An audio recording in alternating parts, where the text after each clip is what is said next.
Assalamualaikum warahmatullahi wabarakatuh. Perkenalkan, nama saya Ahmad Firdaus dari kelas Biologi A semester 4. Di sini saya akan mencoba menjelaskan mengenai daur siklus fosfor.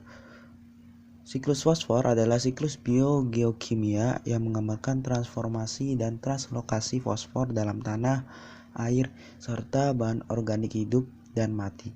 Penambahan fosfor ke tanah terjadi karena penambahan pupuk anorganik dan organik atau pupuk kandang, dan degradasi serta dekomposisi bahan organik berupa tumbuhan dan hewan.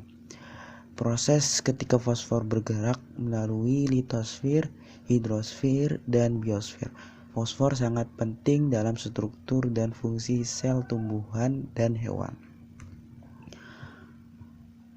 Adapun tahapan proses siklus fosfor ini melalui beberapa tahapan dan proses untuk bisa menjadi senyawa yang baik untuk digunakan manusia. Berikut ini proses siklus fosfor yang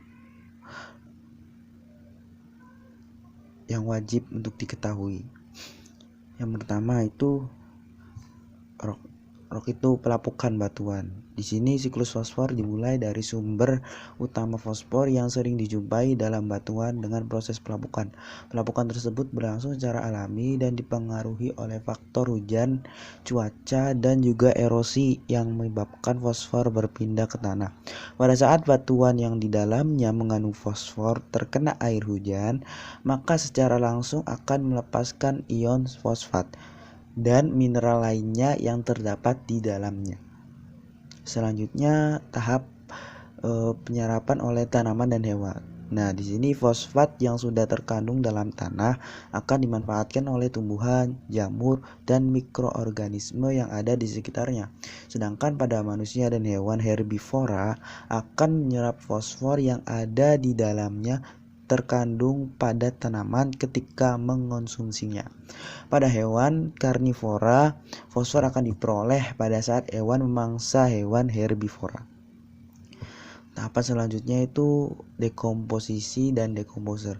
Nah, berikut fosfor akan kembali lagi ke alam atau lingkungan melalui proses penguraian atau yang biasa disebut dekomposisi. Fosfat yang sudah masuk ke dalam tanaman, ini fosfat inorganic compound,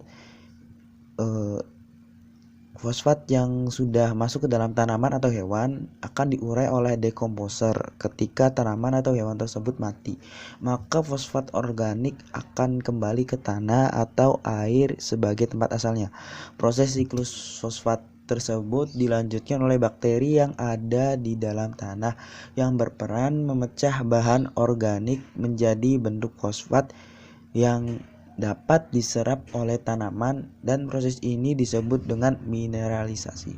Fosfat yang terdapat di dalam air akan terus berlanjut siklusnya sampai menjadi sedimen sampai mengarah ke lautan. Selanjutnya tahap mineralisasi. Pada tahap ini bakteri yang terkandung di dalam tanah akan memecah bahan-bahan organik ke wujud yang lebih kecil agar bisa dengan mudah terserap oleh tanaman. Fosfat yang diserap ke dalam tanah akan terus-menerus mengalir dan biasanya akan berakhir di sebuah saluran air atau lautan, bahkan bisa masuk ke dalam lapisan sedimen dari waktu ke waktu.